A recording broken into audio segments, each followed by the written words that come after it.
Hi everyone, welcome to day one of the BNB Chain Hackvolution workshop. Thanks for joining today's session, which is part of the BNB Chain Hackathon, which is currently running until September 1st. Today's workshop will be divided into two sections. So the first half will be taken by Arno, who is a senior solution architect at BNB Chain. First, he will start with the open ceremony, and then he will be revealing everything you need to know about the hackathon bounty, and also taking you through the various tracks and bounties available. The second half will be taken by Victor, who is another one of our senior solution architects at BNB Chain, and he will be building a data marketplace on BNB Greenfield and showing you how you can monetize your data, as well as a deep dive into cross-chain communication. So Arno, I will hand it over to you first to go over the hackathon bounties and tracks and your opening ceremony. Cool, thank you, Rebecca. Let me try to share here. You should be able to see my screen now. So first of all, welcome everyone to this Hackvolution. We are really excited to have you with us. It's really important for us to have every one of you here, because we are really looking forward to see what you're going to be able to build and really empower the opBNB and BNB Greenfield during this hackathon as well. So we are really looking forward to have you with us. So maybe just a little summary. So as you know, we really invite developers, researchers, and a bit everyone, even scientists, on the BNB Chain Hackvolution, which is the online event that we currently have. We really aim to have a groundbreaking hackathon to kind of redefine the decentralized application. As you know, we have opBNB and BNB Greenfield right now, which are on testnet. So we really hope that you're going to fully utilize those two stacks to really be able to build new use cases and new decentralized application as well. So as you know, it started since July 13 and it's going to end September 1st. So we are really welcoming you to be part of it. We have multiple tracks. I'm going to go through each of them a bit later. So mostly we have, as you know, Infra, DeFi, gaming, and AI. So for each different track, we have different bounties as well. Some of those tracks are more open to your own creation. So we are really looking forward to see what you're going to be able to build based on your own creativity. For some other tracks, such as Infra and AI, for example, we have some key bounties that we are really looking for, and hopefully you'll be able to check it out and get inspired by it as well. So maybe let me just deep dive a bit more into what you can expect as well about this hackathon, because it's not only a hackathon, it's even bigger than that. So as you know, there's of course, as each hackathon, there's some generous rewards such as cash prize, marketing packages, and the gas grant program as well for your application later down the road, or even discount accesses. But more than that, it's really being part of the BNB ecosystem and BNB community. So potentially giving you opportunity for even bigger grants, such as the MVP track, which is on the Binance Lab, which is the most valuable builder program, which is really something that a lot of our projects on BNB Chain are fan of and really utilizing it. So really by joining this hackathon, it's really joining our community and joining our ecosystem as well, and especially leveraging currently opBNB and BNB Greenfield, which is really our breakthrough kind of technology currently where we are really focusing on. So beside that, maybe we can talk a bit about the timeline as well, just for you to understand when you potentially have key dates as well, when you might need to deliver certain tracks or certain code as well, or when you're going to have different workshops as well, because we have multiple workshops which are planned, which already happened, and we currently have more workshops as well. Even one after that Victor is going to give you about Greenfield, which hopefully is going to give you more understanding. So as you know, the launch date was, I think now a bit more than 10 days ago. So it was the July 13, and you currently still the registration, which is up till August. So we are really looking forward for you to join our hackathon. We have that Greenfield demo code, which already happened. Same as opBNB code. I think you already had the workshop as well, so I hope you enjoyed it. But nevertheless, this was just the initial start. So now it's really going into more detail and more understanding of what's potentially we are waiting from you. So we have online workshops as well, which are starting from today on and next week as well, where you can really deep dive into core technology of BNB ecosystem, mainly Greenfield currently and opBNB as well, to really understand how you can leverage those two products within the ecosystem. Beginning and end of August as well, it's going to be time for you to build and submit as well your DApp. Once you're doing the submission, we're going to review it as well and see what you've been building and trying to understand the use cases you've been doing. We're potentially going to have offline meetups as well, date and location still need to be announced, so stay tuned for more like announcements, and hopefully we'll be able to meet each other physically as well to understand more, like, and discuss more with you into different use cases and see how we can help you in building your different projects. As you know, once you are building, we need time as well internally to review what you've been doing. So please give us a bit of time, end of August as well, so we can really review everything and make sure that we can understand exactly what you've been trying to build, see how it has been delivered, and if it's really like high quality, and see how we can help you as well to leverage it in the future. End of August, as you know, we're going to announce the winners, but that's not the end, of course. Like end of early September, we're going to have a demo day where each project is really going to be able to show themselves and present what they've been doing to the community. So it's a full month, so please, it's going to be intensive, but hopefully you're going to enjoy it. I know it's a summer holiday for most of the parts in the world, but I'm sure that you're going to enjoy like spending time on building on BNB ecosystem as well.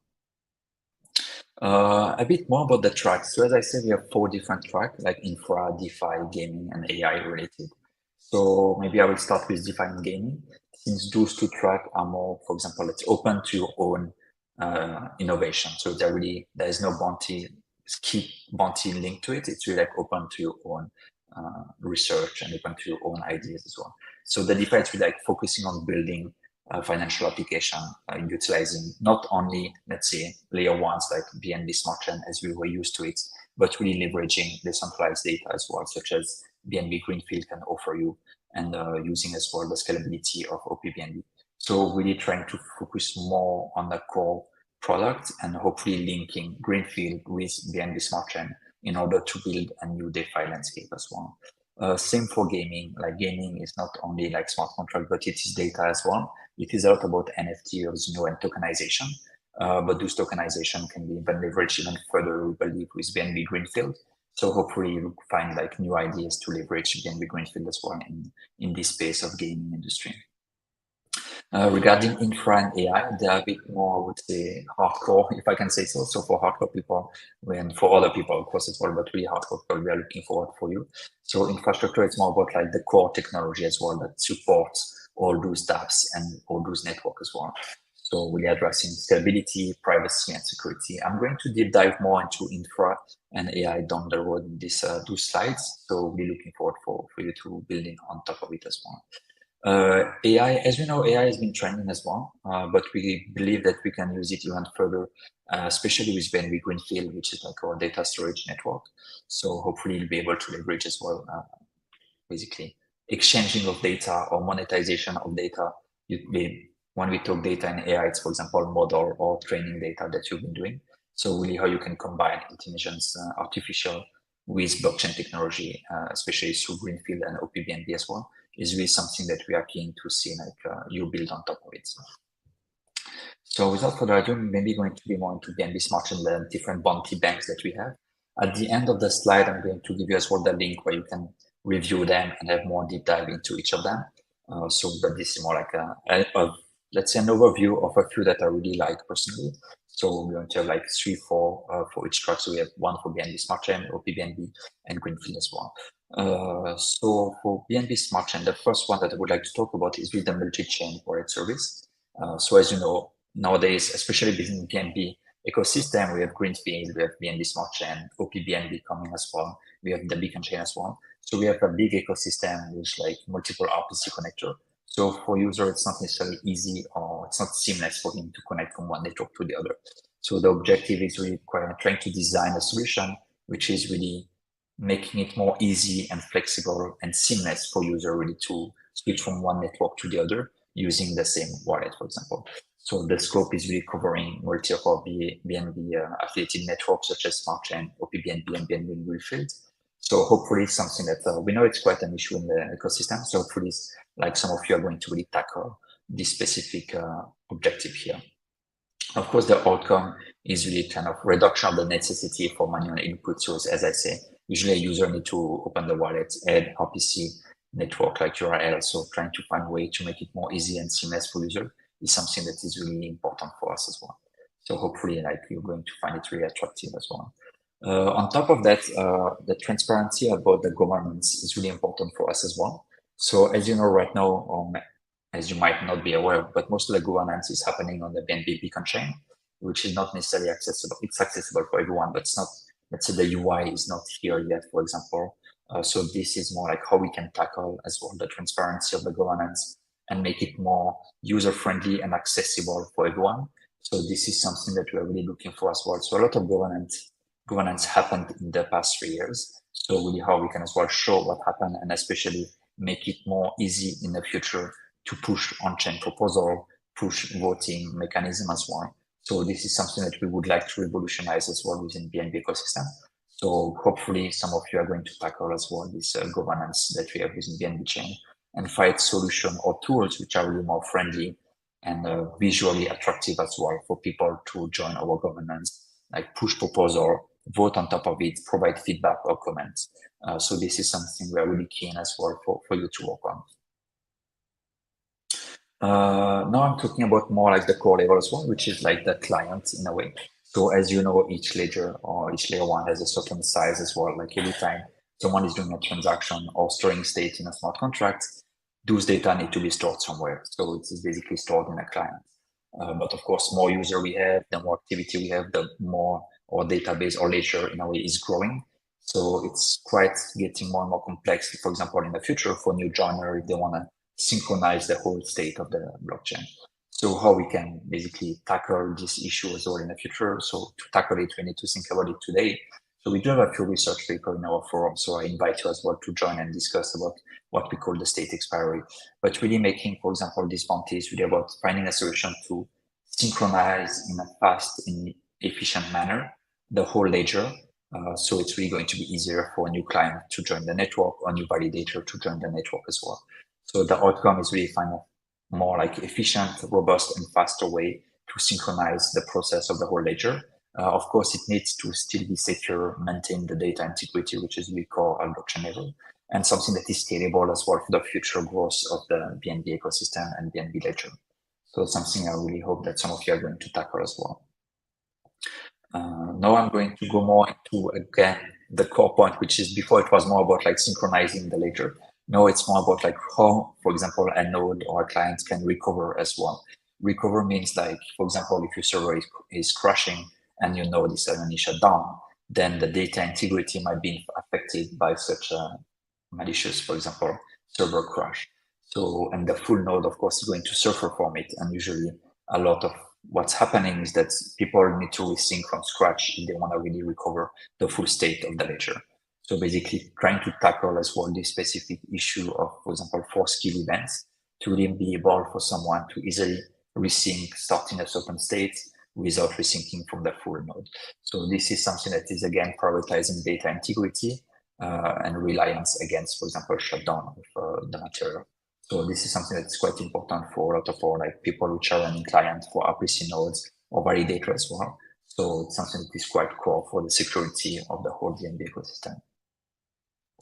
Now I'm going to jump more into the next phase, which is more into opBNB. So opBNB, as you know, has been on testnet since a few weeks now, almost a month, if I'm correct. So really looking, we have a few bounty as well, which is into it. Again, this is still infra related, so more for infrastructure, of course. Now it's about opBNB. As you know, it's based on GEF BNB, which is from OP stack. So of course we are trying to see as well, or we would like some bounty for you to build maybe a Rust or Aragon clients to basically provide a wider range of solution for people which want to join the network as well. So especially in terms of sequencer ecosystem, like trying to have a wider range in terms of client is something that is important as well for the security of the network. So this is something we are really looking forward to potentially tackle in the near future, or hopefully like some of you are going to tackle it as well during this hackathon.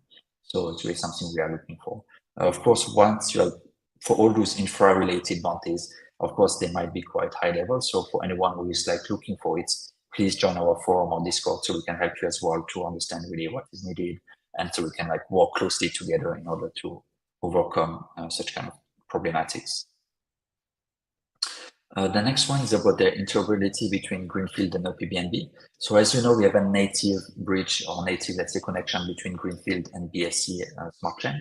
So this is already really natively integrated. Nevertheless, as you know, opBNB is EVM compatible as well. So potentially, or we believe that people are going to use opBNB and they're going to question themselves, like how potentially, while being on opBNB, can I utilize Greenfield as well?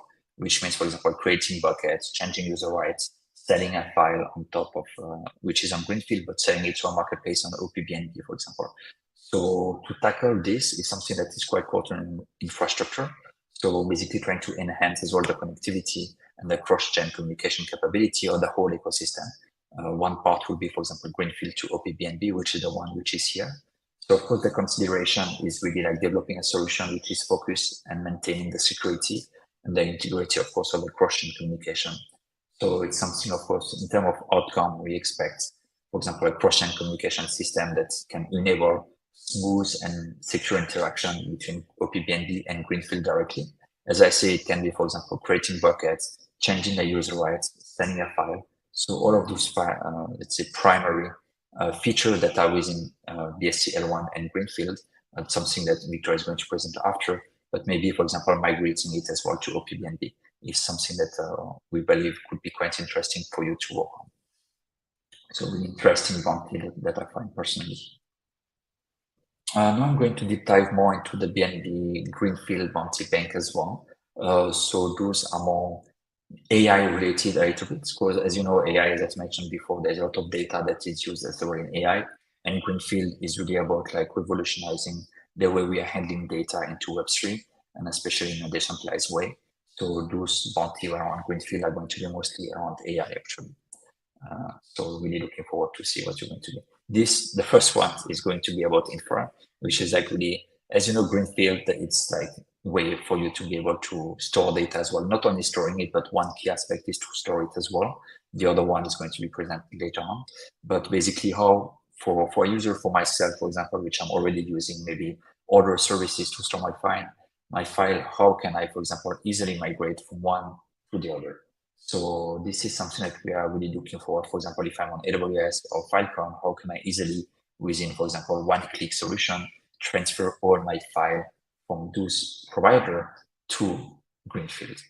So this is really one of the objectives for this specific bounty on top of Greenfield, which is really like bringing a tool like can be like command line or UX, for example, is more, of course, prioritized because it can leverage more people. So really making it easy for users to easily transfer file between multiple projects, and especially bringing it to BNB Greenfield. Of course, all of this, again, should maintain the security of the input and making sure that everything is private as well.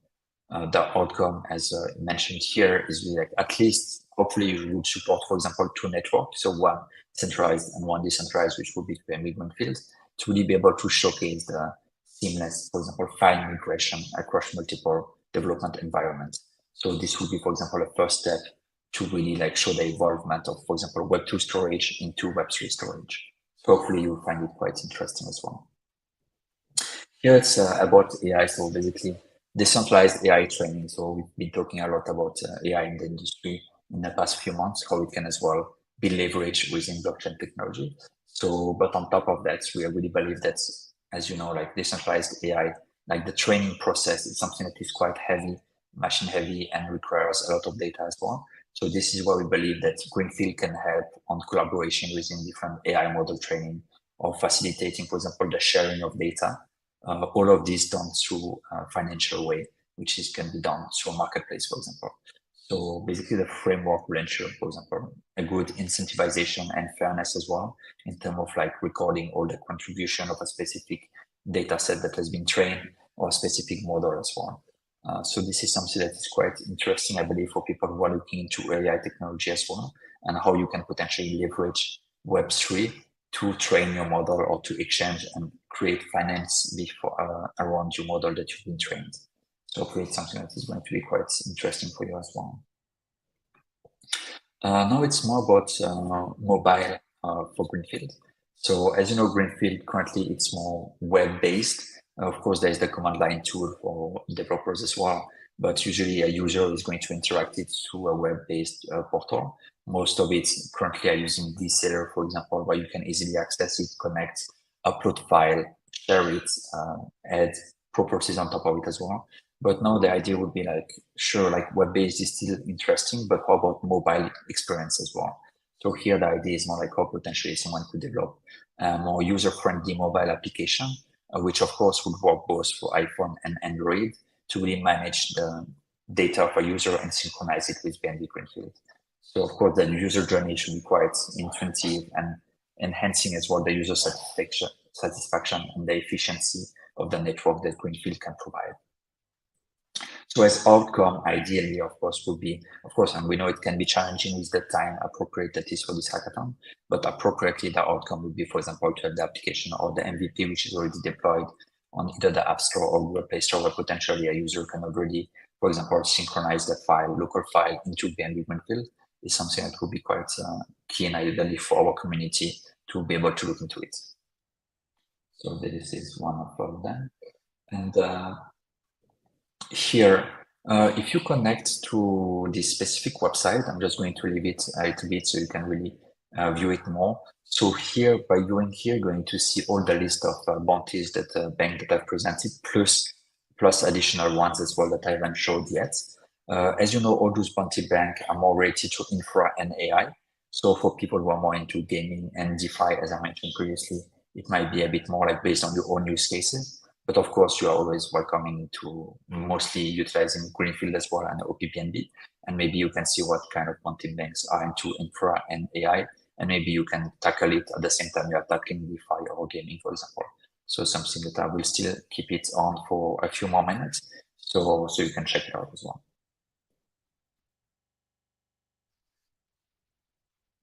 So now I just changed to this specific slide, which is showing the QR code where for all the people who haven't registered yet, I really welcome you to scan this specific form and then you'll be able to register. I will keep it on for 1 or 2 minutes so you can really look into it. So as I say, by joining this hackathon, it's really not only about the hackathon itself and the price of the hackathon itself, it's really about joining the BNB Chain ecosystem and the whole community around BNB Chain. So as you know, BNB Chain has a lot of daily active users, more than 1 million daily active users.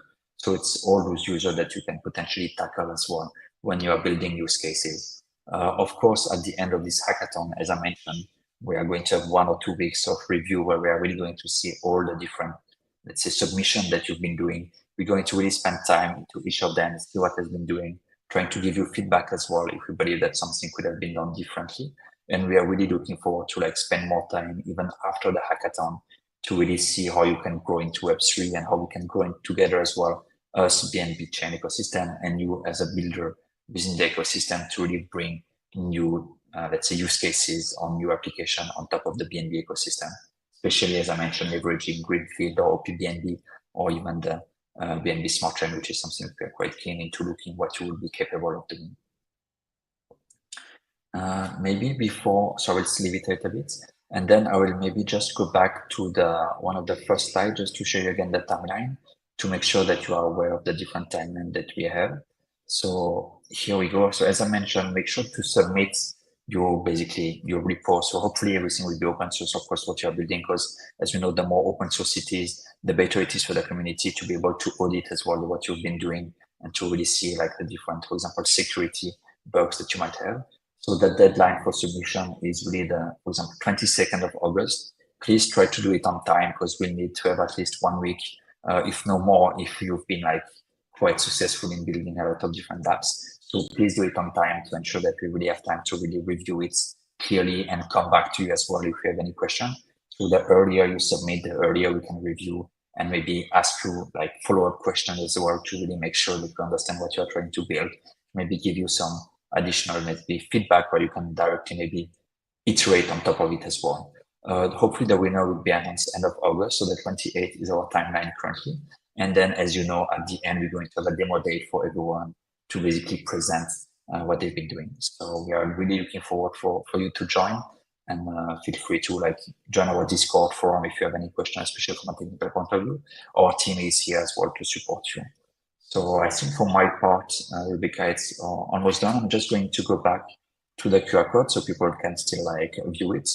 I hope you enjoyed this initial session and I'm really looking forward to to have the session of Victor as well, which is really going to deep dive more into Greenfield. And so you're going to learn more into how you can potentially as well build on top of it. Perfect. Thanks a lot, Arno. That was super useful, and hopefully that has answered any questions that the listeners may have about the bounties and the tracks, etc. However, if you do have any additional questions or want to follow up with a member of the BNB Chain team, please don't hesitate to get in touch. You can get in touch via the bnbchain.org website. And also, if this has encouraged you to participate in the hackathon, you can also apply at bnbchain.org/en/hackvolution. And then we'll invite you to a dedicated Telegram group to provide you with the support that you need. Yeah, thank you so much, Victor, and Arno, sorry, and we'll introduce Victor now if he's online. Perfect. Okay, great. Thank you. So yeah, next up we have Victor, who is also a senior solution architect at BNB Chain, who's going to run through building a data marketplace on BNB Greenfield while showing you how you can monetize your data and going into the details of cross-chain communication. So yeah, Victor, take it away. Hi everyone, and thank you all for coming. So today we are going to present how do we actually do data monetization with Greenfield. So as the idea of Greenfield is not only to present like to be a Dropbox in a way, or Google Drive, just a mere storage. The idea is to have an actual monetization platform around the decentralized storage. So let me bring up the presentation and we'll start.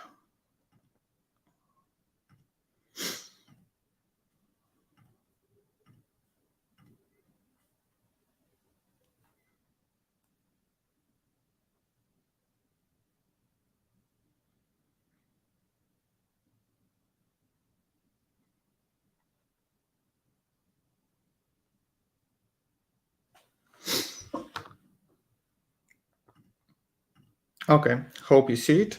And so what are we going to do today? So the workshop agenda is to go through the payment model, essentially to understand how different actors in the monetization scenario get paid. And for this, we need to get a little bit deep dive into how does the payment model in Greenfield works. Then we'll go into the cross-chain development, essentially understand how the Greenfield and BNB Smart Chain connected. How does one can write a smart contract and interact with Greenfield with data being stored at Greenfield. Then we'll take a look at the data marketplace use case, essentially to have a look and feel how does that actually work. How does the architecture of a marketplace, what are the different data flows, what are the different actors, and in the end, we'll go to the actual code, both on the smart contracts as well as the data marketplace code of the demo. So in the billing model, the first thing that somebody needs to understand is that it is a dual billing model. So similar to cloud storage providers, in Greenfield, users pay both for the storage and for the traffic. So essentially, if one uploads the data and if nobody uses it, then you only pay for the storage. And as people get either if you publish it publicly and people get access to it, then you pay for this, or if you're using it by yourself.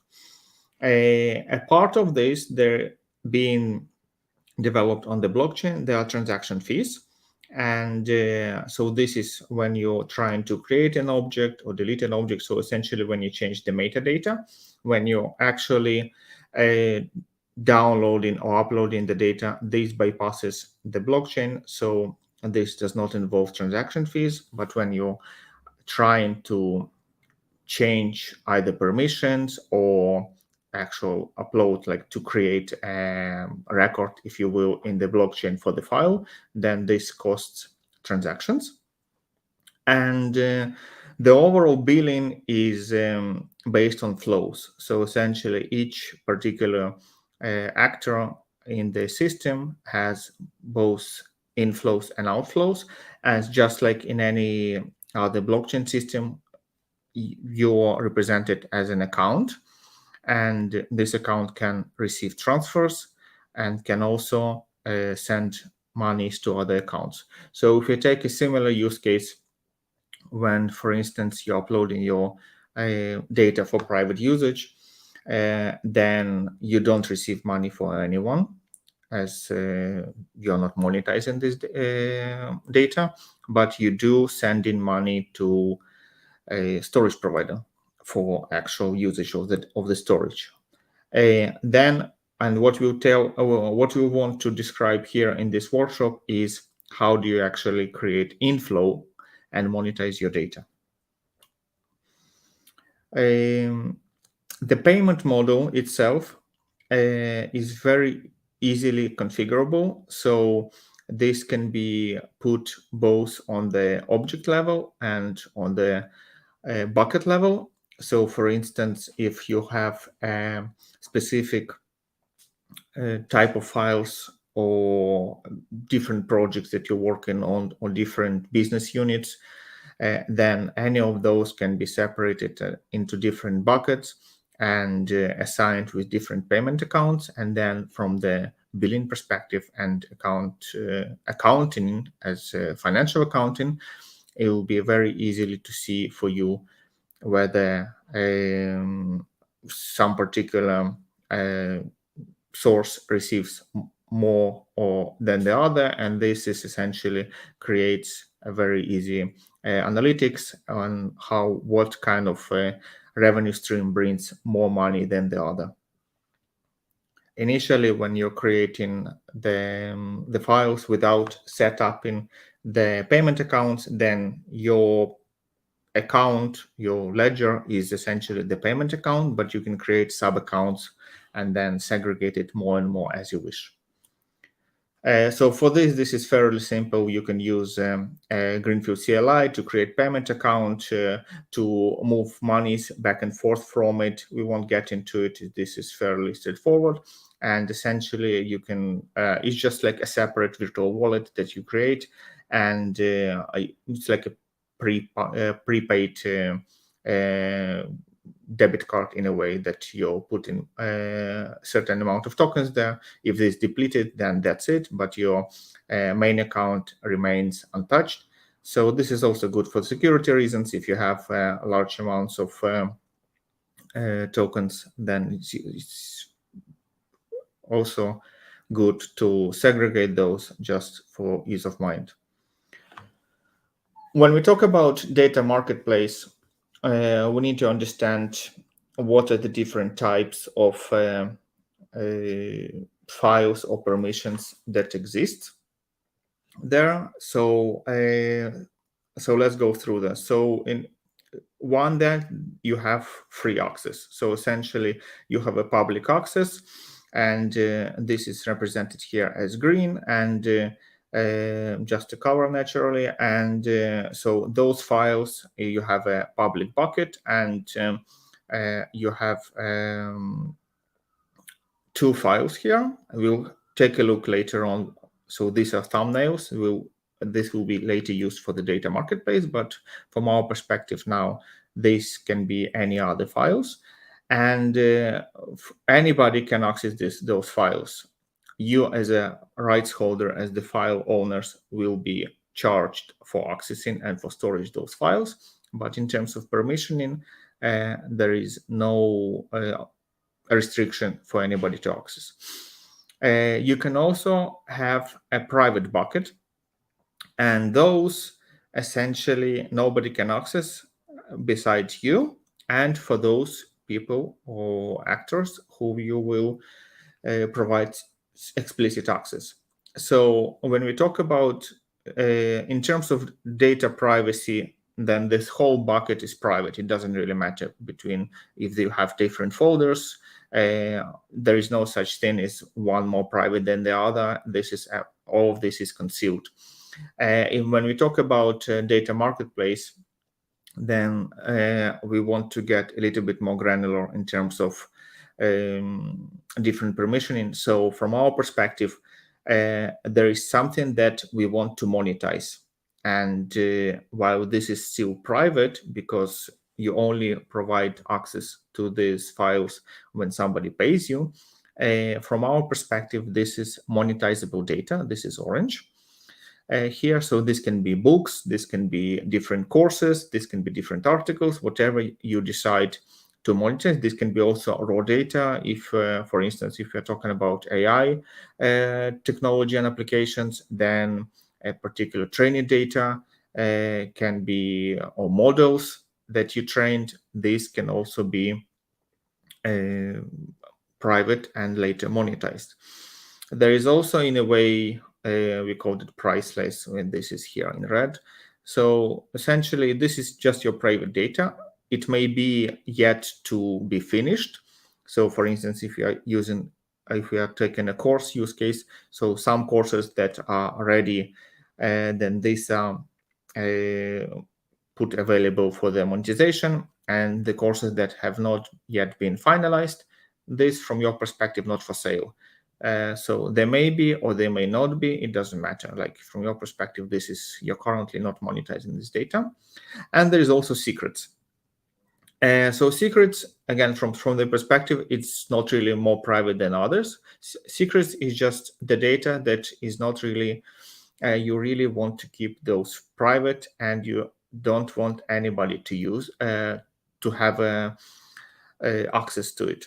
And this includes also storage providers, for instance, as when you store the files in any storage system, the actual server that holds your file, somebody can access this server and read your files, whether it's some kind of data admin of this particular node, or you have if you're using currently enterprise cloud storage, then essentially certain people do have access for maintenance or security reasons. And if malignant, then they can use your data for some reasons. But if you don't want to do this, then you can encrypt it. And for those, we call it like secrets. So not only those are private, but you can also encrypt this with your private key. And even if somebody has access to it, they still don't get used to it. One important here notice that all file names are visible and all metadata is visible. So for all of this, whether it's private, public, for sale or not for sale, or secrets, all the files, their name and their size is visible. So this is something for you to keep in mind in terms of privacy, if you better not to put anything significant into the names of the files themselves, or not to have the file system that uses file naming as something that actually has content. So how does monetization work? So we looked in previous slide that you can have different types of files and different types of content. So in this, so when we talk about monetization, we need to understand that there are essentially three roles here. There is a public user, anybody. Well, he can or she can only use or watch the public data as previously. There is a rights holder. This is the actor that actually owns the data. So we can see here there's a connection here, and this whole bucket that is private, this is of this rights holder. There is a user of a particular system, of a business system, which has It's a website essentially, or mobile app, or anything that advertises the services of either connecting people or putting together both like rights holders and users. And this is something for you, for instance, to build as a use case, as a business. And this user goes to the marketplace and chooses, this is what we'll be demonstrating later, chooses a file from the listed ones that they want to buy. Once bought, they send the fee to the marketplace and receive access to a particular file, only this file, naturally, none others. And the fee is then distributed to the rights holders as per if you have some kind of revenue share, if marketplace also can take some fees. So this is like depends essentially on the configuration and business model. Important aspect is that the user only gets access to the paid content. It doesn't really start to own the content. So in any of this is essentially what happens. So the data, this file doesn't actually move to another. The green file doesn't actually move to the bucket of the user. It's always remains in the bucket of the rights holder.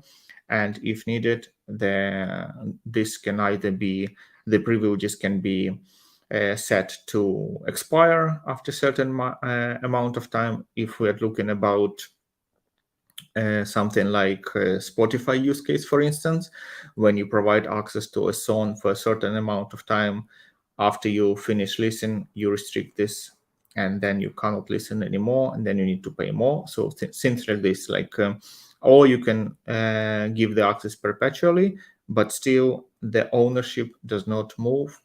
So this is very different from if we talk about NFT, for instance, when you actually buy the ownership of the file and it actually moves to your account as a token. A Greenfield is currently focusing on the use cases of the data monetization rather than data ownership transfer, rather than data selling. So this is important aspect to understand from the business perspective. When you're building a system in the Greenfield, you won't be moving the ownership and things like NFT marketplace does not fit this model, but rather things like again, like YouTube, like Spotify, like public for instance, academia articles or books that you only get a copy. Similarly, how you buy a book on Amazon, you don't actually have the right of the book, you just have the right of the copy. And you also have restricted rights, so you cannot republish it. So very similar to this one. This can be also extended to games, for instance. If you have you pay and you get down and you download the game, again, you only have the copy of the game. You don't actually start to own the game. The publisher owns the game. So how does this work in terms of the architecture of the system? So usually, we have a front end, right, where the user actually goes to interact with the system. We have a backend. This is the system that provides the front end with either information or also supports the changing of the state of the business. We have the business logic that is implemented on the backend, and we have resources that can be either images or colors or anything, HTML pages, CSS, whatever. So this is more or less the architecture of any website. And when we talk about a Greenfield network, then essentially a front end being just a collection of HTML files and supporting JavaScript, CSS, images, whatever. All of these from Greenfield perspective are assets, and this can all be put to the Greenfield network. and set the public view. So like if you go back, these are these. So essentially public files, it doesn't really matter, as we said, or what it is. But if you connect it all together, you can actually deploy the whole website on Greenfield, and it will work. So we done it in the previous workshop. You can go there. We'll add the link in the description, and you go there and see the actual workshop of how do you deploy the website on Greenfield network. And in this workshop, what we're extending is now we're doing the interaction. So our data marketplace will have some kind of logic of purchasing and listing and whatnot. So this will be implemented in the backend, and the backend will be BNB Smart Chain. So this is already starts to be a little bit different, as usually the front end goes to some kind of either microservices or regular monolithic system that is implemented in Java, C#, Python, whatnot, or Node.js. Here we are introducing that your actual business model, business logic of the backend will be implemented in Solidity in smart contracts. So this is the first innovation here that we'll show. And when we talk about the monetization, so as we said, so we have our private article. So this is in the private bucket. Nobody can have access to it besides the owner and the explicitly authorized actors. And we have, for instance, you can put thumbnail. The association to this file, this is naturally the business logic, and doesn't have to be this way, but this is a nice touch to the system where we want to have either the preview. So if you know, like you can do in the articles, you can have a separate copy of the same content, but it can be either watermarked. It can be, if you're talking about books, you can skip some pages and have only some, maybe content of the book. So yeah, essentially upon your choice, but this is the idea, that you have a public preview and you have the private content that you monetize, and you have can interact with, and you have the backend where you actually implement the business logic of the system. Now, when we talk about a little bit deeper into this, we need to understand the concept of mirroring. And so what is mirroring? So when we talked about previously, so here, right, the backend was in the BNB Smart Chain, and Greenfield network is another blockchain. So how are these two connected? So they are connected through the concept of mirroring. Essentially, every Greenfield object that is specifically mirrored to the BNB chain has a representing NFT. So this is BEP7, variation of BEP 712, and 721. And this NFT essentially has the metadata of this file, of the Greenfield file, like ID, who owns it, and timestamp and signature in terms of and size. And this is the representation, the logical representation of the Greenfield object on BNB Smart Chain. This is how it gets interacted with. So this smart contract that exists in the BNB Smart Chain, it essentially interacts with this NFT. And all the interactions with the NFT then get transmitted and mirrored to the Greenfield network. And these changes are set to the real object. And this is the same mirroring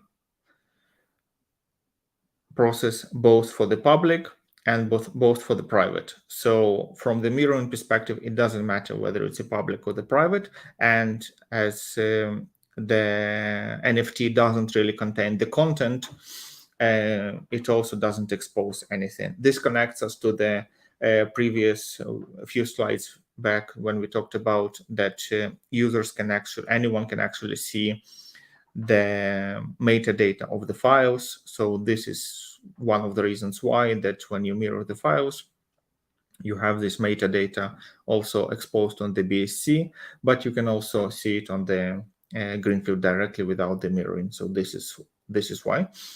And what is important that this is one-to-one correspondence. So there is a bijection between the files and the NFTs. So this NFT only mirrored by this object and vice versa. There can be no two NFTs for one object or one object for two NFTs, doesn't matter what happens. And both these connections and this metadata naturally being on blockchain on BNB Smart Chain is secured by the validators like any other transaction on the blockchain. So it doesn't matter. This whole thing is secured by the blockchain. So nobody can really change it. So how does this connection between Greenfield and BNB Smart Chain work? How does the mirroring work? So essentially, there is a list of relayers between the two blockchains, and this layers is a subset of validators on both sides.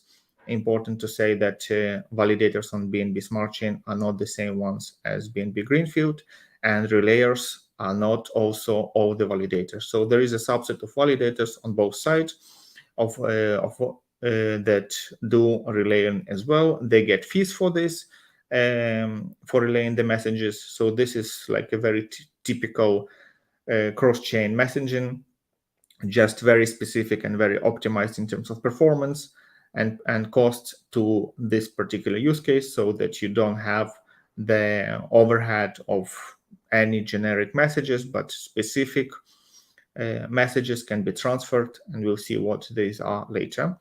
And on the BNB Smart Chain, you have an application layer that stores the smart contracts, and this is the usual one that you interact and you upload your smart contracts, and this is the one that actually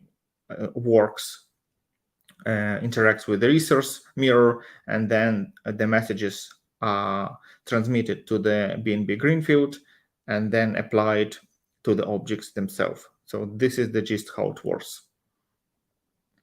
And if we take back and put it all together, then we can see that we have a Greenfield network, we have a validators. Some of those are block builders and some of those are relayers. And we have on the BNB Smart Chain, we have the same thing. So some of those relayers and some of those are block builders. Only relayers speak to each other. User can access to the front end. User can access to the thumbnails or the private preview.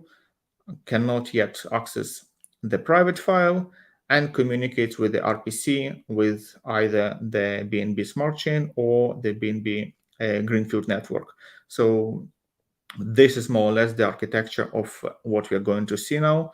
So let's take a look into it. So during the demo, we'll go through the demo itself. We'll actually see how this looks, and later we'll also see how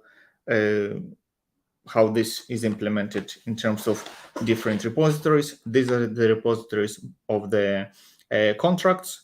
This is the repositories of the demo that we'll be presenting. And we also have the SDK of JavaScript that is used for the front end.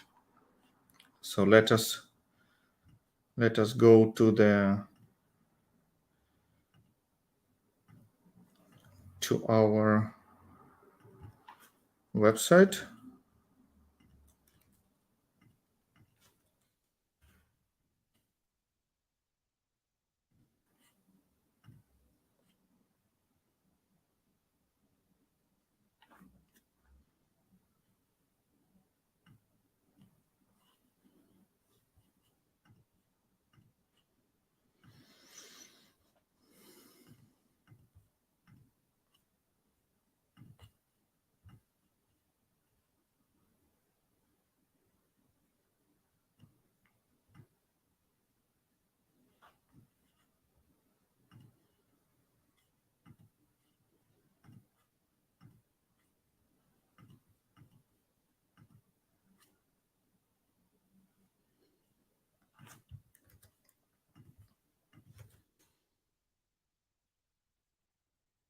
Just a second, we have some kind of technical issues.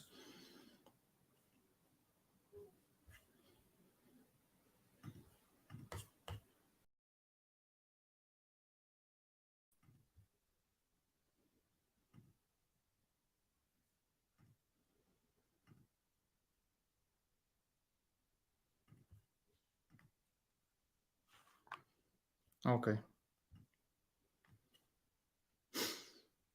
So now you should be able to see my screen. And here we are having a data marketplace. So this is, as you can see, this is the marketplace that is deployed to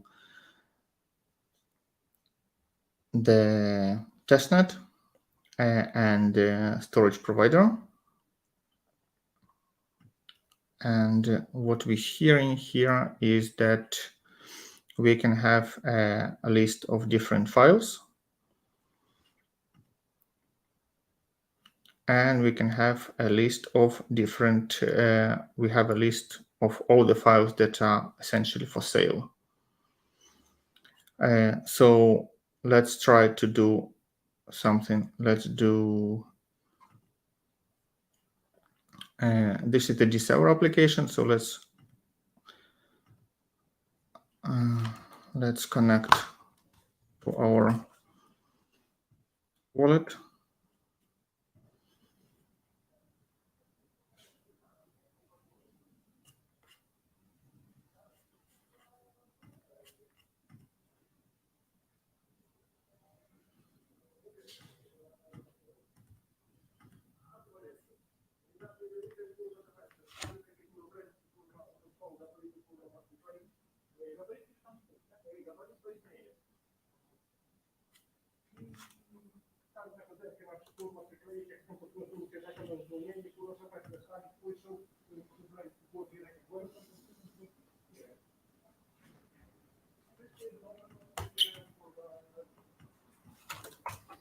The system is still connected to the testnet, so sometimes we have issues.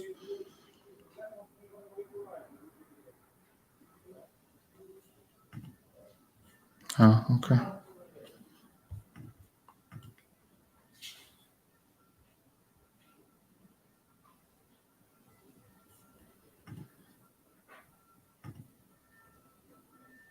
Okay, we're inside. So this is our wallet. This will be the rights holder. And what we want to do is we want to create two buckets. So we'll create a private bucket, and you can see here you can change different storage provider. And this will create a bucket. And inside the private,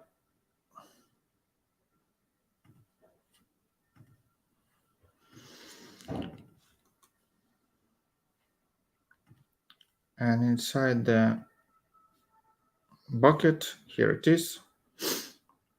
So we'll upload some files. So for the private files, we want to have, for instance, we want to have this Orca article.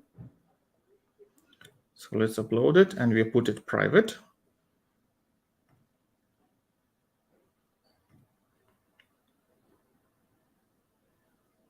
So this will be the article that we want to monetize.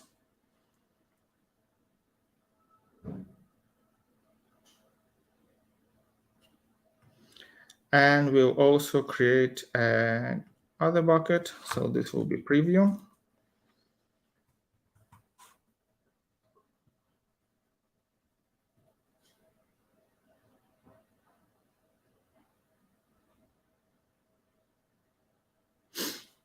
And inside this bucket, we'll upload a file. We had an Orca image.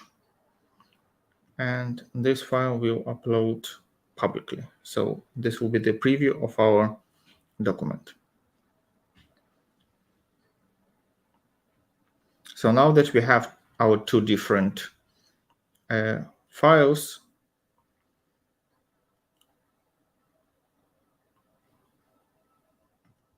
let us just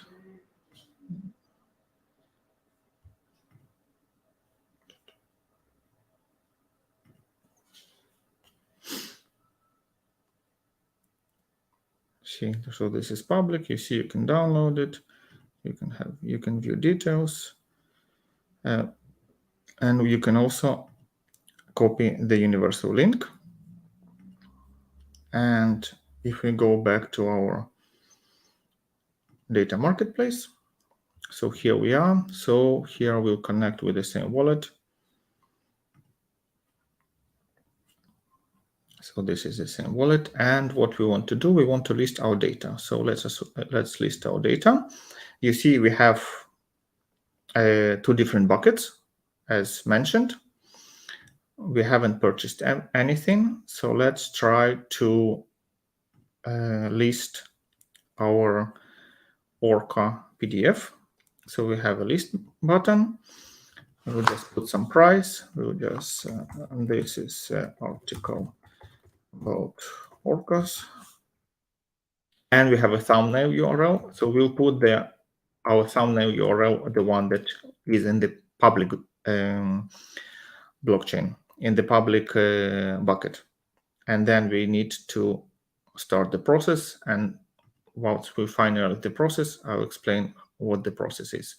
So essentially, you see here we're sometimes moving back and forth between 2 different blockchains, and this is why, because when you're interacting with the data marketplace, you're interacting with the backend of the front end, and this backend is on BNB Smart Chain. But when you're doing mirroring, then you need to actually do this on the BNB Greenfield. Now, so what we've done here, essentially, we mirrored our file. This is the first stage. The second stage, we need to approve the data marketplace contract for being able to interact on our behalf. So as nobody can really, Greenfield cannot know what's happening on BNB Smart Chain. So this is the security precaution that essentially makes sure that only the authorized smart contracts are allowed to change objects of the of a particular user. So I, as a user, need to approve a smart contract to make changes to my objects on my behalf on BNB Greenfield.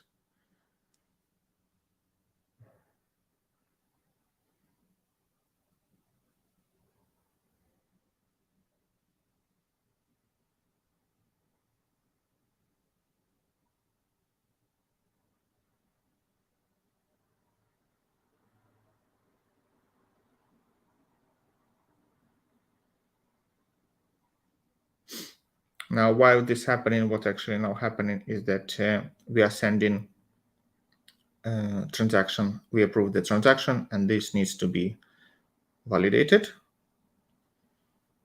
both by the BNB Greenfield and both by BNB Smart Chain. This is tested, so it takes a little bit more time than it would be otherwise. On naturally on smart on mainnet, it would be much faster.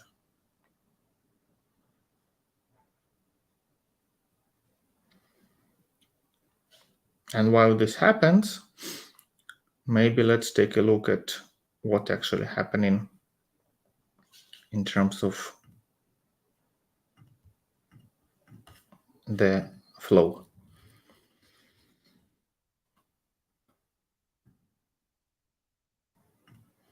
So what's happening is that now we put listing, right? And so this is us. This is the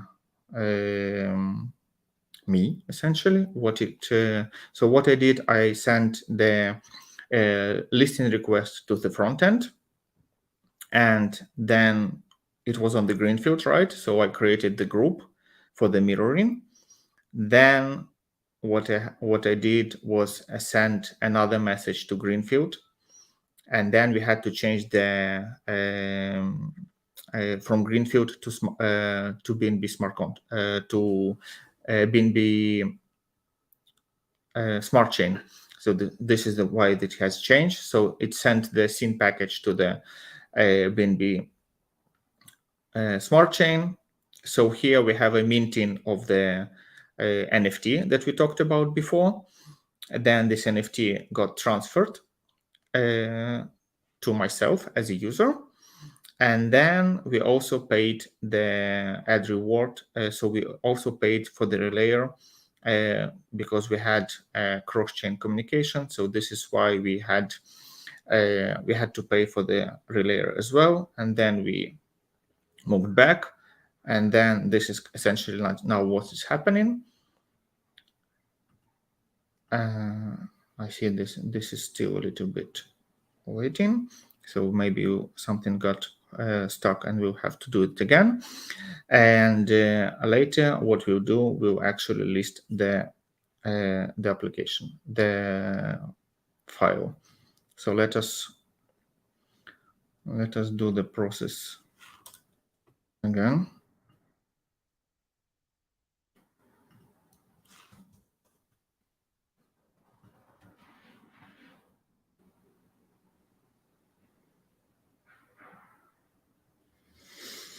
So we are connected. We want to list our data. We want to list private file. We want to list Orca.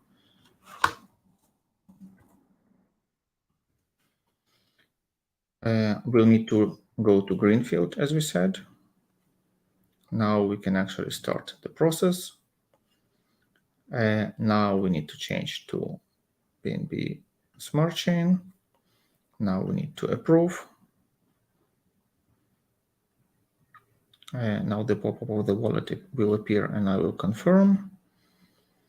So I clicked on confirm. And that should now work. If it doesn't, we have another account that we already did listing, so this is no worries.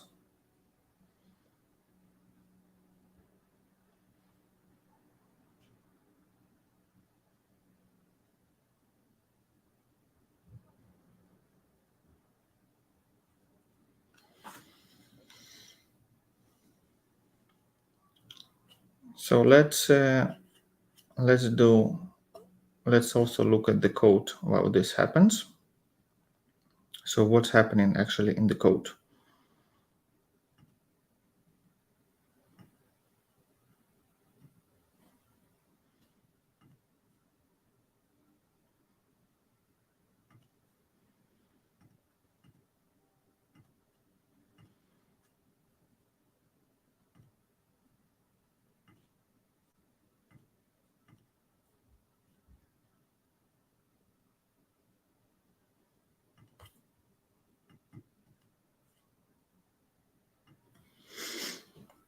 So we have in here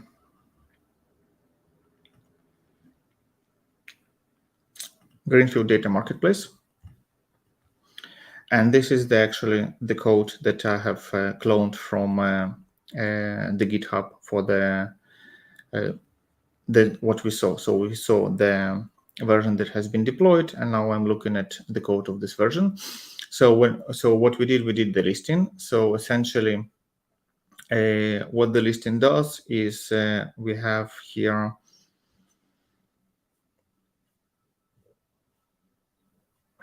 we have transactions. So we have here 1, 2, and should be 3 transactions. Let me see.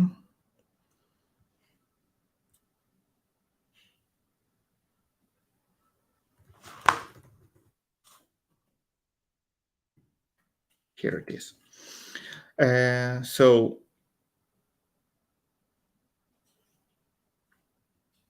when we did the initiate list, essentially what we did, so let's go maybe a little bit from the process. So we have a model. So once we clicked, we had a model, right? And for this, we then so this is what we add the description, and we add the URL. So everything through this is essentially the model of what it does. And later, what it does is essentially does initiate the list. So initiate the list calls initiate list naturally. And what this does is sending the transaction to the Greenfield directly through the RPC. So if we look closely, we'll see that we have here a transaction. Essentially, we send in all the details of the transaction and sending it to the Greenfield. And later on, while we are initiating the transaction, the listing process, when we get to the stage 2, so if we get to the stage 2, then here we have another type of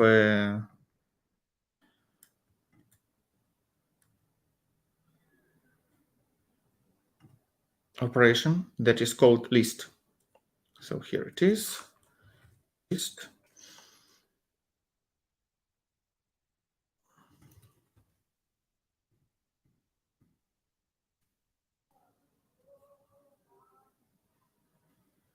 And in this one, we have in 3 different transactions. This is what we talked about in the action flow. So what we're doing is we're creating 3 transactions and we're putting them all together and broadcasting it together. So what we're doing is we're creating a group, right? Here we're creating a group. Then what we're doing is we're mirroring the group. This is another transaction. And here we're only creating the transaction. We're not actually sending it. And later what we're doing is that we are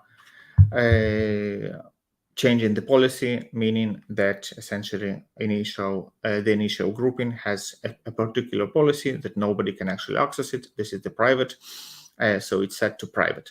So this is what we've been doing as part of our initial listing. Once this is done, we'll be able to send it to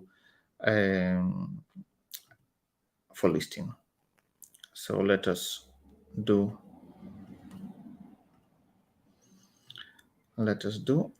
resistant. It resists us. So let us change the account.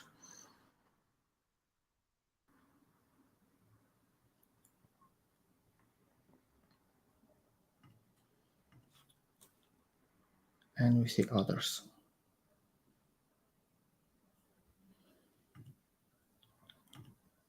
So let us change to another account. Yes.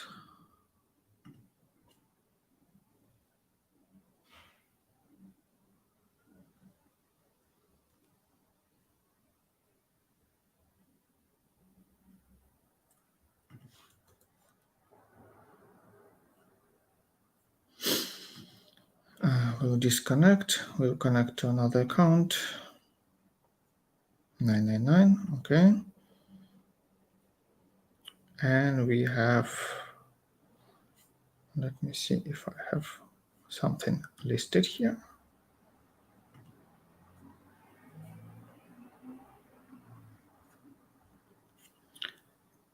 Let's try to do it on another account.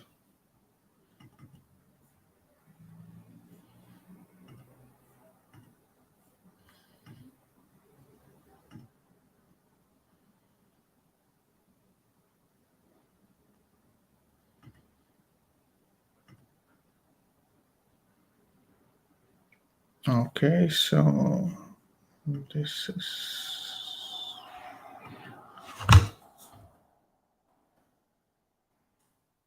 okay. So what we have here articles. This is good, and we have here articles public. Okay, so we have uploaded everything. So we have everything on this account, and so we can. This is the same 999. Okay, so let us list our data. Let's take public. Let's take details. Let's take this URL of the thumbnail, and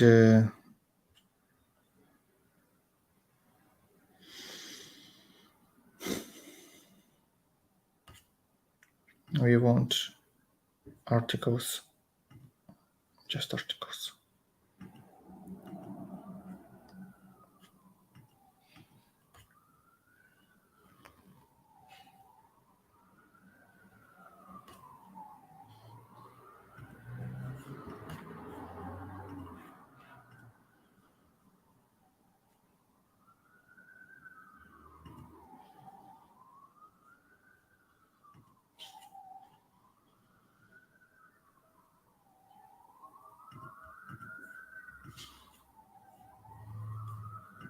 Private.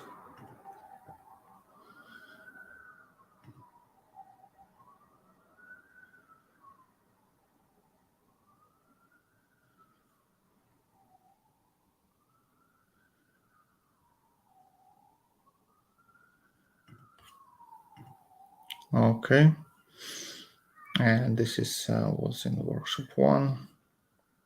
Here it is. We want to list it. Given this JPEG, let's see if it works here. Should be working, although changing the account shouldn't really affect the system, but we'll see.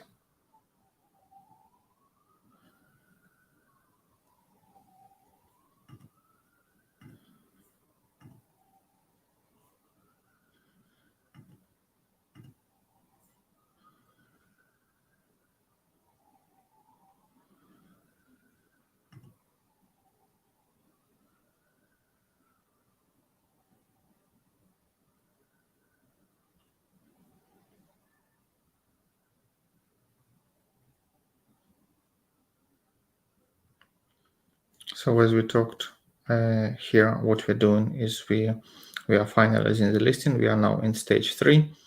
So we passed this one, this got mirrored, then we approved the data marketplace account contract, and then we are doing the finalization of the listing process.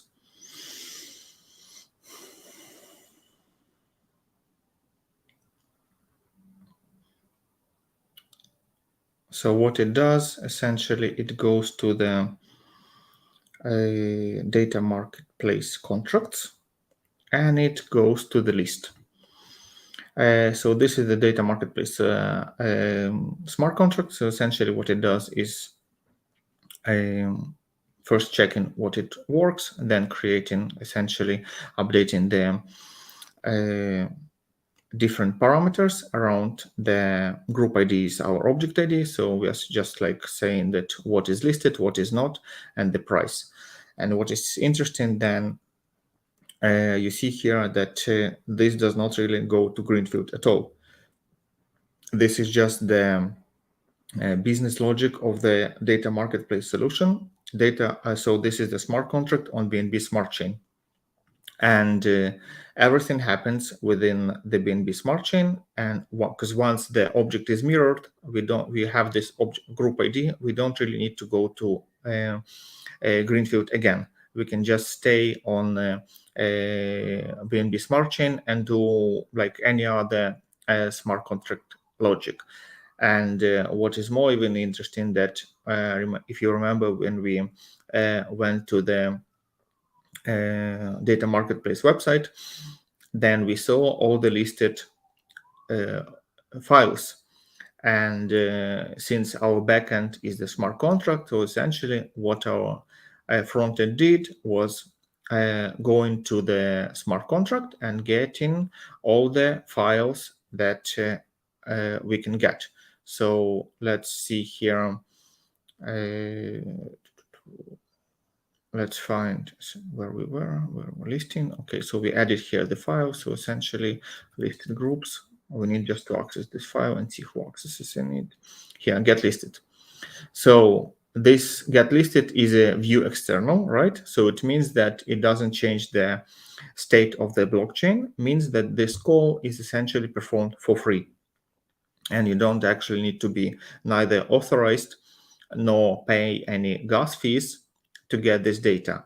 And what it does essentially just iterates over this array of listed groups, listed objects, and just sends it back, and that's it. And this is the beauty of essentially interacting between the front end and the smart contracts in the way that it can be working in this. So essentially you get a decentralized distributed as well backend that you can directly access with the front end. So this is how it works. Essentially, this is your get method, this is your also get method, and this is your get method. This is all the data that you get for the for display. But when you do actually need to do something, for instance, listing or buying, which we'll see later if it works, then this is the actual transaction that you need to do as the account, the authorized account. And this you can see for this particular group ID, this can be only done by the owner. So makes sense because only I can list my own files. And when you do buy, this can be done only by payable. So essentially what it means that when you do buy, you are actually transferring the money to the smart contract itself of the marketplace. So not to the rights holder, but to the marketplace. And as we saw previously in the diagram about this one, the architecture, I as a user pay to marketplace, I receive the access, and later on rights holder gets the money from the marketplace. I don't really interact with the rights holder. From my perspective, I only interact with the marketplace, and this is why as a business model, marketplace can also earn money from this by taking fees or creating any other monetization of the of this connection between users and rights holders. So what we're doing here, we've done listing. We've seen how it works in terms of here. It's still, let's see what's happening essentially in there, because every transaction can be done in here. So we can see that this has finished. This is in Greenfield scan. So let us also see what we can see here. We can find our address 999, and we can see all the transactions are happening here. So what we did 6 minutes ago, we have created an object and we have put policy for that object. So essentially what we did was here creating an object and putting policy. This is, so these two are done. We granted the access because this is a previous account. This other access was already granted. So now what we need to see,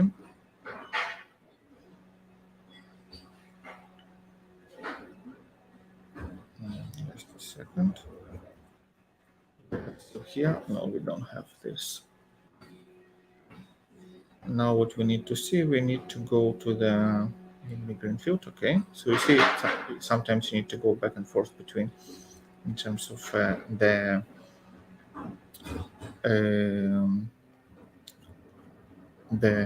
blockchains. And this one. Okay, so now we are listing,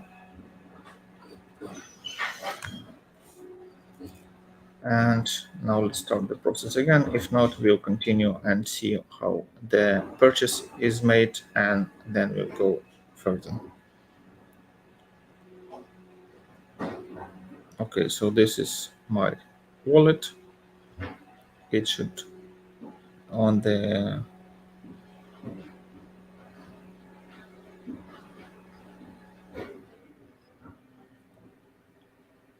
it should do.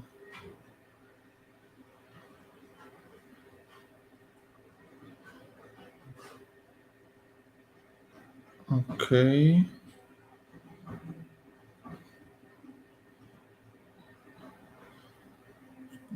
BNB Smart Chain. Okay.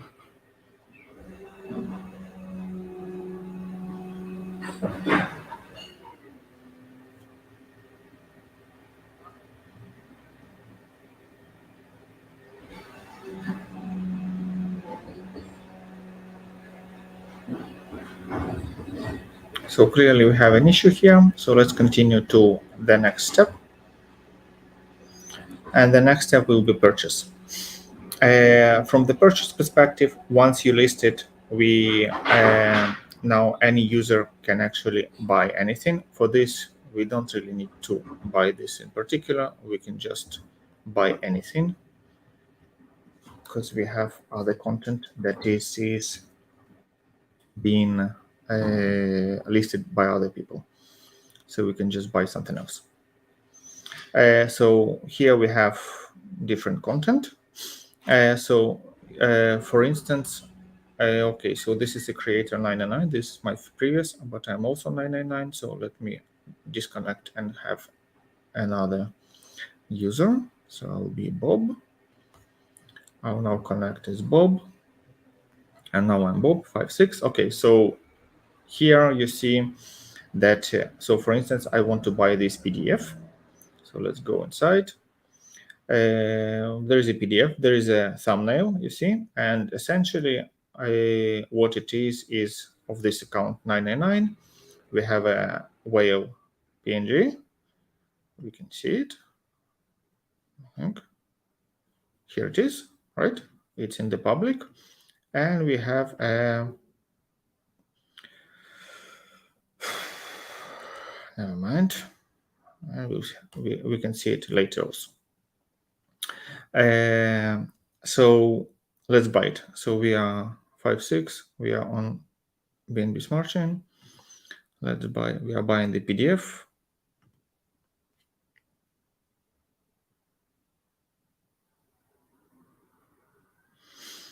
I am Bob.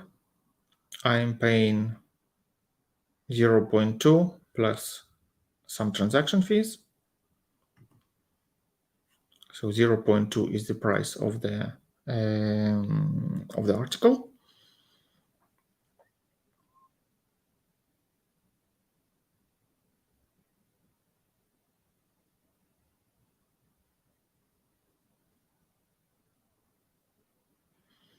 It seems that we have an issue today with the testnet a little bit, although things worked before, but what will show now that this is what we have.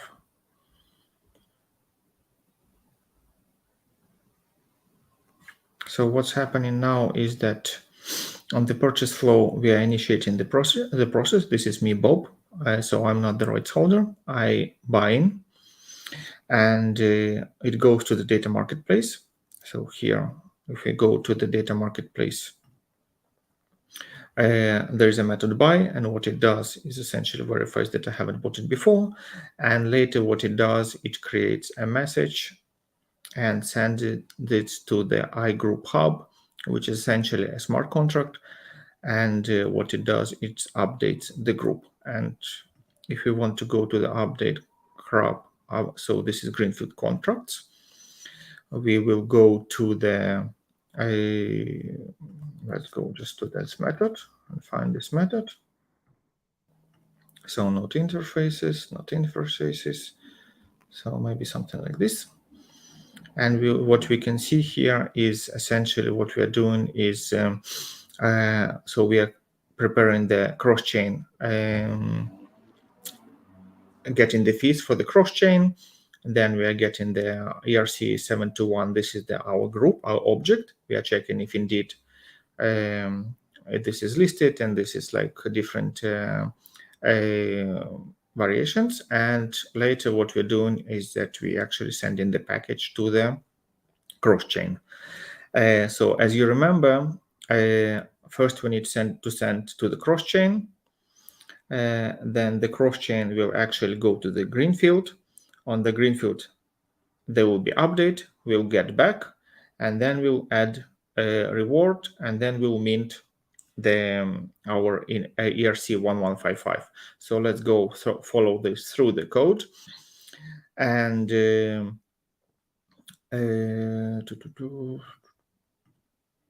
so here is our, if I remember correctly, so when we get back package from the Greenfield, we are essentially handling the acknowledge package. And what we are doing here is that if it's successful naturally, then we are handling it, and then we are paying the somewhere here needs to be in the end a reward.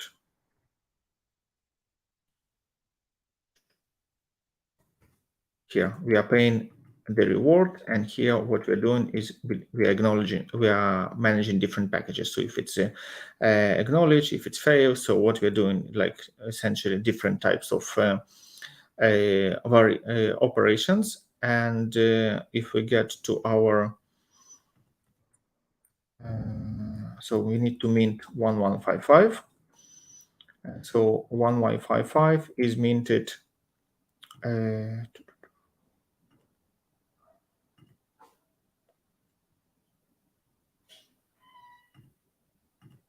here, yes, do update. So we are handling the acknowledge package, and here it is. So again, so we're handling the package, and depends what we are doing. So we are either creating, deleting, or updating. We want to update the group. Why? Because we want to approve another user to have a permission for this group. And what we're doing is we are minting 1Y55. Where was it? We are minting 1Y55 NFT for this particular user. So this is how it works. So we've sent to Greenfield, we got back, we paid the reward to the relayers, then we got back to the on the BSC side, then we minted the 1155 to the user, then we got back, and that's it. And essentially, in the end, we have a buy event. So let's go to our data marketplace contracts, and we have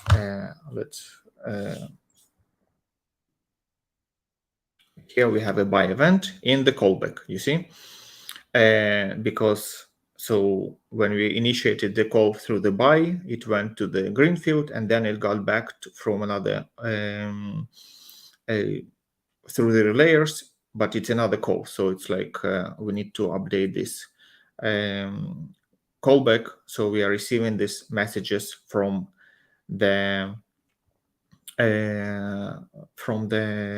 system. And naturally, from the security perspective, what you need to do in the beginning,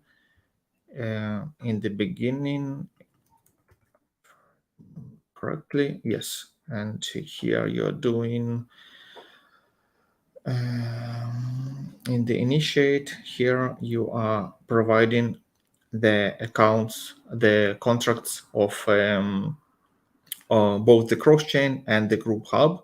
So essentially only those later on, only those you will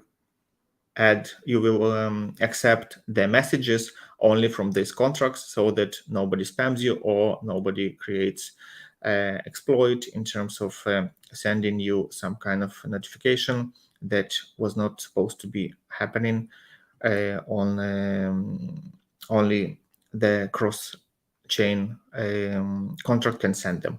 So this is how it works. So essentially we receive the callback from the cross-chain, and so it succeeded, and we emitted the buy event, and that's it. From our perspective, everything has finished, and we got back to the front end. So let's see, and this doesn't work as well. Okay, so let's see the front end. On the front end, this is very similar. So when we're doing buy, we are essentially using use buy, and in the use buy we can again we have a transaction here that we are sending to the to our marketplace. So we don't have bulk transaction because this is just one transaction. So you just doing as a through the regular Web3 package, contract, buy, and that's it. And so this is how you interact with a smart contract, with a marketplace. This is just like it's nothing new. It's just the way that you interact with any smart contract on BNB Smart Chain. What is more interesting that so you have, as you remember, you have two different communication. So one is through Greenfield and one is through BSC. So for instance, when we wanted to go to do buy, then we do directly buy, but you can also go to Greenfield directly. So for instance, you can get storage providers, or you can do search. Here you can do search, and essentially search is goes to storage providers. So you need to remember that particular operation you do on the Greenfield and particular operation you do on the BNB Smart Chain. Depends which one. This is the RPC that you need to use. So just to keep in mind that these are two different blockchains, two different configurations, and hence when you're moving from testnet to mainnet, you need to update configurations of two different blockchains.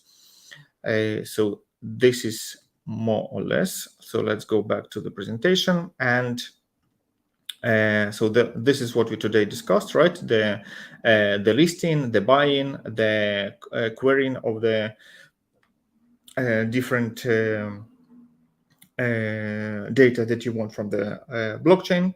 Everything exists in the Greenfield docs in terms of what can be done in terms of the Greenfield.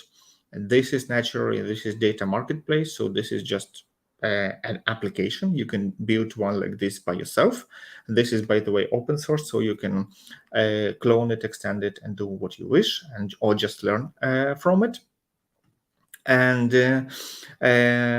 what we also learned that how we can actually interact with the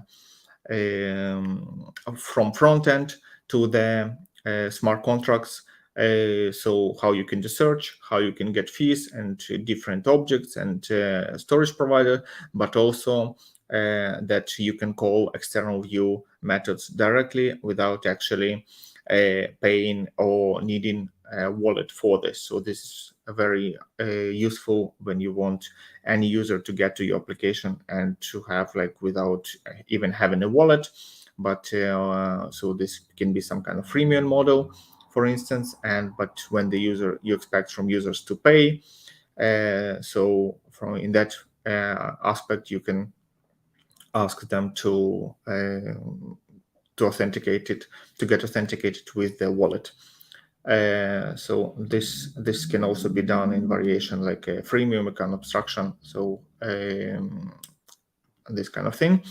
Again, so we have two different RPCs. So we have the testnet of the Greenfield, and we have the testnet of the storage providers. So again, this is also right. So Greenfield by itself is a blockchain. You send transactions to them, but Greenfield also have storage providers, so we can upload files and download files from there, similar to what this website is. It's uploaded to some particular, you see number 6. And we also have currently in the testnet these contracts. So what we discussed here, this Greenfield contracts. So we have here cross-chain and group hub and cross-chain, you see, and all of this. So these are deployed to different addresses already in the testnet. If you want to change something, or naturally this is cross-chain communication, this needs to be working on the Greenfield as well. But if you want to do some kind of particular changes, then you can also do this and deploy your own versions, clone the Greenfield smart contracts, change them, and you can do by your own as well. And lastly, when we talk about BNB Smart Chain, So this is yet another set of RPCs. So to summarize, we have BNB Smart Chain RPCs, BNB Greenfield RPCs, and we have also storage providers. So essentially 3 sets of addresses that you need to develop any application on the Greenfield and BNB Smart Chain. A little bit summarization of everything. So tooling, so we have repositories of smart contracts. We have repositories of the workshop. We have the server application. This is the UI that has been developed, and you can use it as sort of like a UI representation of the Greenfield interaction. We also have Greenfield scan, which we looked to check different transactions, if it's working, if it's not. So things like this. And we also have, where was it? And we also have essentially documentation about both the concepts of programmability and mirroring effect. What can you do, what you cannot. So things like this, go to the documentation website and see essentially as help for like different concepts.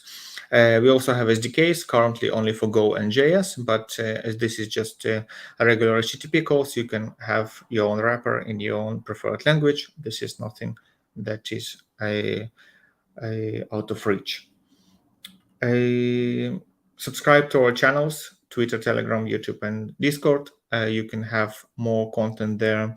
On Discord, you can interact with different projects, perhaps find peers and co-founders to your project. YouTube, you can get more content like this, and also community calls,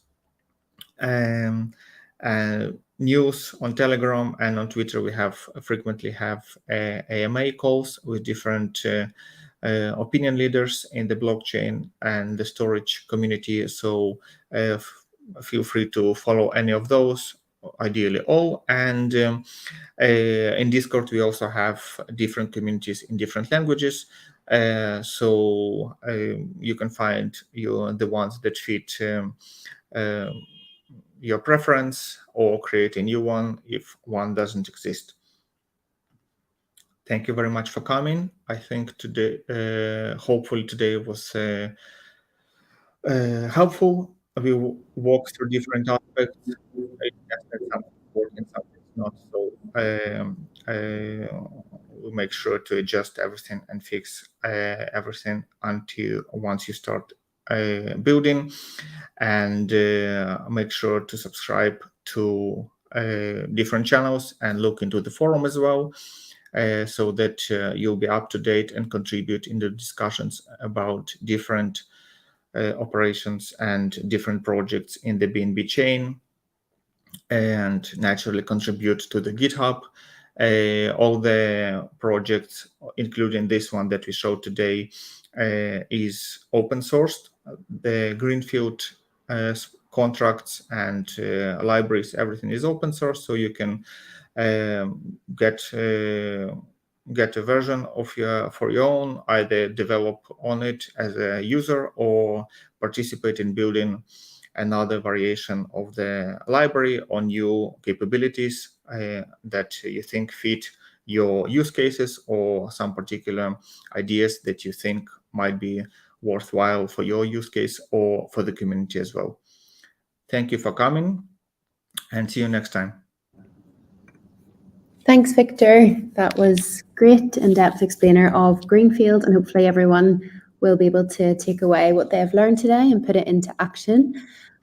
Like Victor already mentioned, if you are interested in joining the BNB Greenfield testnet, you can visit the website. It's greenfield.bnbchain.org for more details. And then also, as a reminder, you can apply to join the hackathon at bnbchain.org/en/hackvolution, and we will invite you to a dedicated Telegram group to provide you with any support that you may need.